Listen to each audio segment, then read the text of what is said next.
Pendidikan Psikologi Gaya Pembelajaran disediakan oleh Siti Nur Anati, Nurun Ainan Jiha, Nur Amalin Sofia, Fatihah, Nur Alifah Sofia, Hasha Alia dan Muhammad Nur Safiq. Isi kandungan: yang pertama, pengenalan psikologi pendidikan; yang kedua, teori pembelajaran; yang ketiga, pengenalan gaya pembelajaran; yang keempat, aspek-aspek gaya pembelajaran; yang kelima, jenis-jenis gaya pembelajaran; yang keenam, latihan pengukuhan; yang ketujuh, kesimpulan; dan akhir sekali, ke-8, rujukan. Psikologi pendidikan ini merupakan satu proses pembelajaran.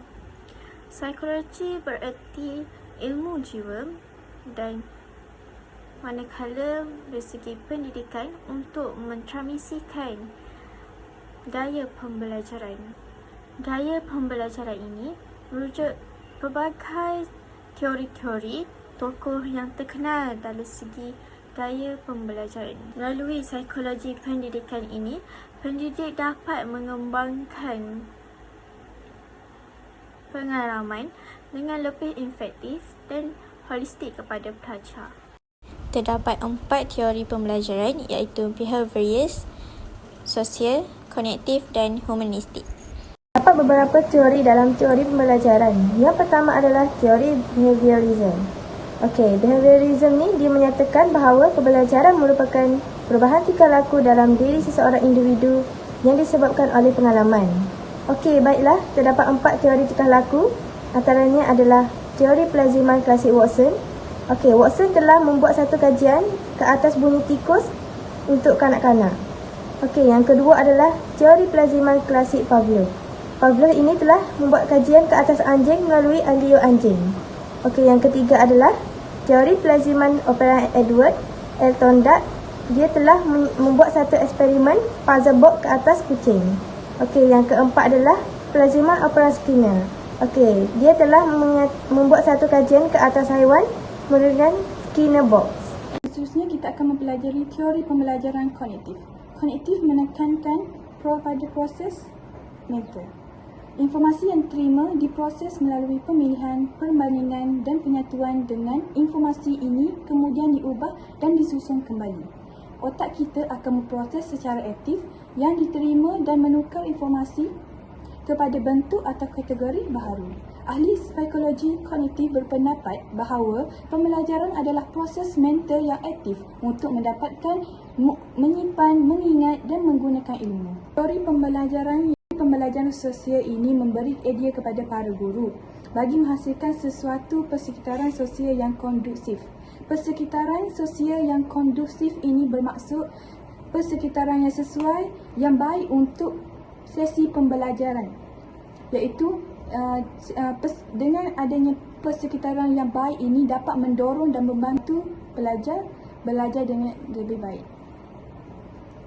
Sekian daripada saya, terima kasih. Teori seterusnya adalah teori humanistik.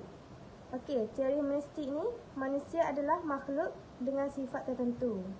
Tujuannya, teori diadakan adalah untuk memerhatikan tingkah laku seseorang dari sudut pandangan pelaku dan bukan dari sudut pemerhati.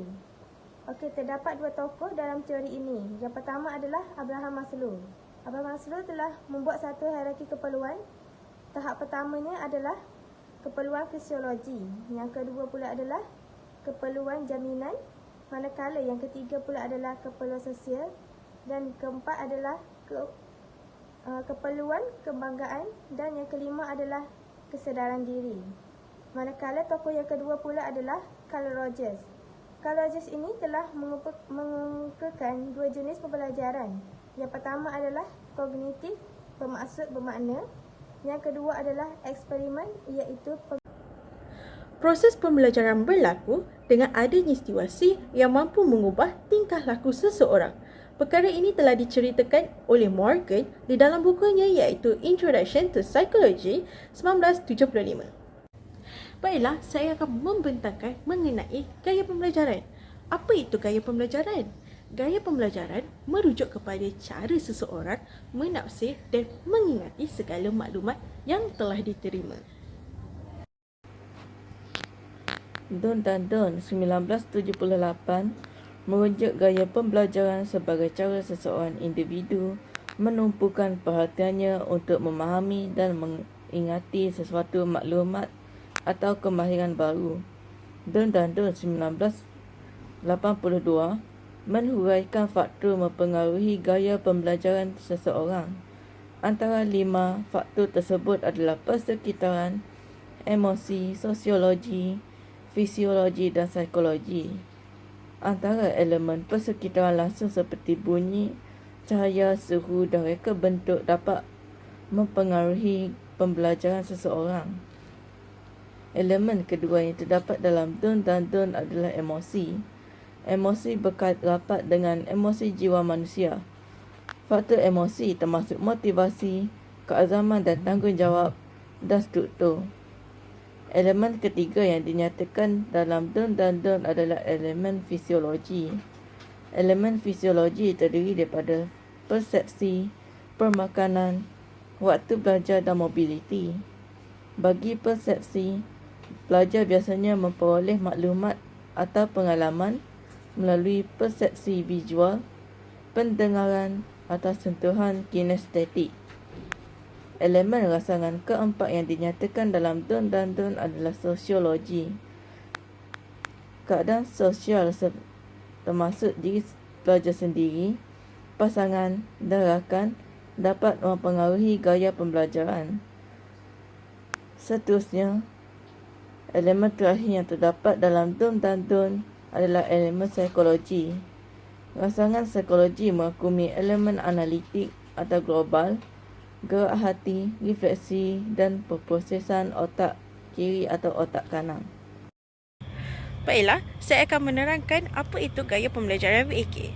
Gaya pembelajaran VAK didefinisikan sebagai gaya pembelajaran yang menggunakan diri semula jadi yang ada pada tubuh badan manusia.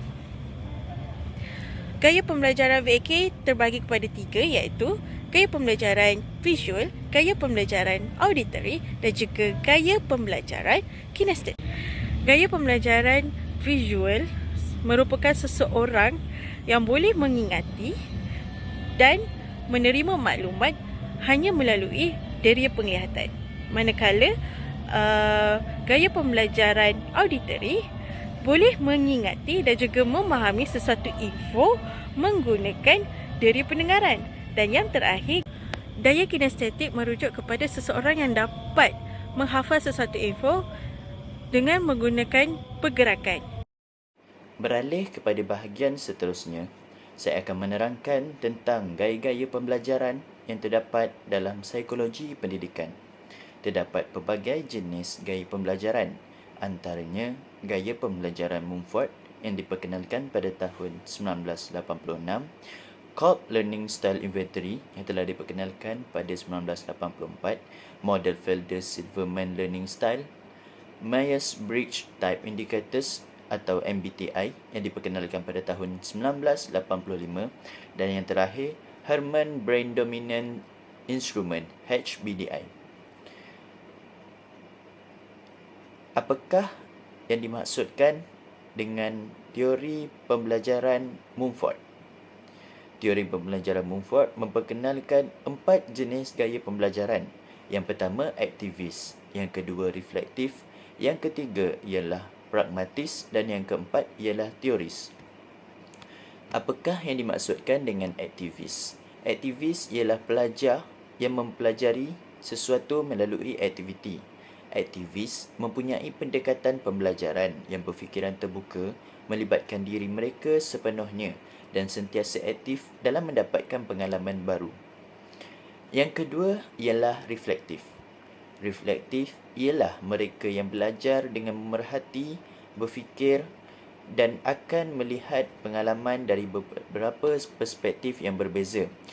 Daripada itu, mereka akan mengumpul data dan meluangkan masa untuk membuat kesimpulan yang sesuai. Seterusnya, apakah gaya pembelajaran Mumford yang berkaitan dengan teoris? Teoris ialah pelajar yang belajar melalui pemahaman teori dalam setiap perkara. Mereka memerlukan model, konsep, fakta dan sebagainya untuk melibatkan diri dalam proses pembelajaran. Teoris lebih suka menganalisis dan mensintesis, menarik maklumat baru ke dalam teori yang sistematik dan logik. Akhir sekali, gaya pembelajaran Mumford menerangkan tentang pembelajaran pelajar pragmatis. Pragmatis ialah pelajar yang melihat cara untuk mempraktikkan pembelajaran di dunia sebenar. Konsep dan permainan abstrak adalah penggunaan terhad, melainkan mereka dapat melihat cara untuk melaksanakan idea-idea itu dalam kehidupan mereka. Penguji mencuba idea, teori dan teknik baharu untuk melihat sama ada ianya berkesan ataupun tidak. Latihan pengukuhan yang pertama ialah apakah definisi gaya pembelajaran? A. Cara individu menghadapi cabaran. B. Ciri-ciri individu dalam bagaimana mereka memproses maklumat. C. Pengalaman pembelajaran pelajar. D. Strategi pengajaran guru. Soalan kedua, apa peranan gaya pembelajaran dalam motivasi pelajar? A. Menentukan struktur kelas. B. Mencipta kepelbagaian gaya pembelajaran.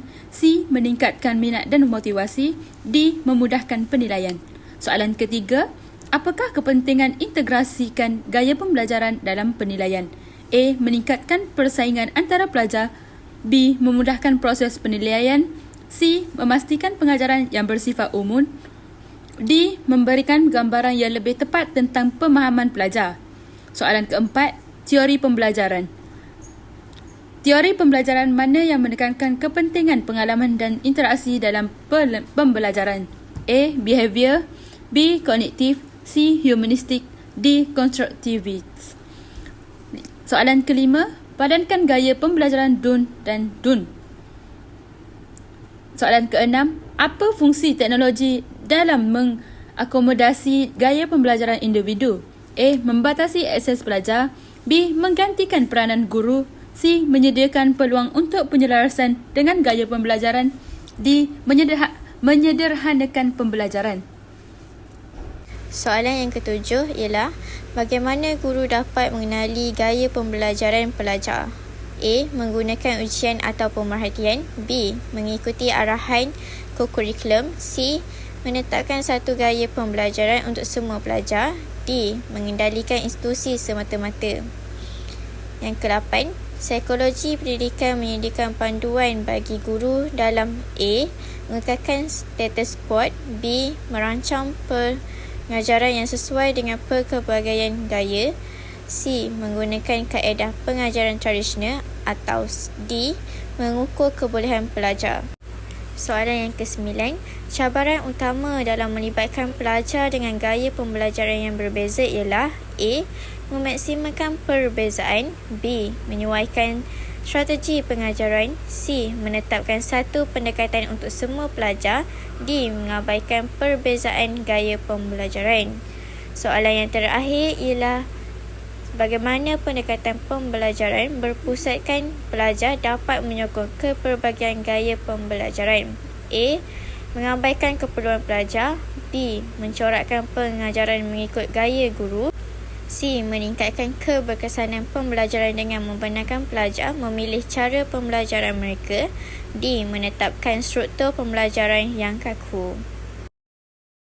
Kesimpulan, gaya pembelajaran memainkan peranan penting dalam pendidikan psikologi. Individu cenderung memiliki presentasi gaya pembelajaran tertentu. Strategi pengajaran yang memahami dan menyesuaikan gaya pembelajaran dapat meningkatkan efektivitas pembelajaran. Pembelajaran yang berpusat pada siswa dapat merasa pemahaman dan merefleksikan informasi. Terdapat beberapa rujukan yang menggunakan modul ini. Sekian, terima kasih.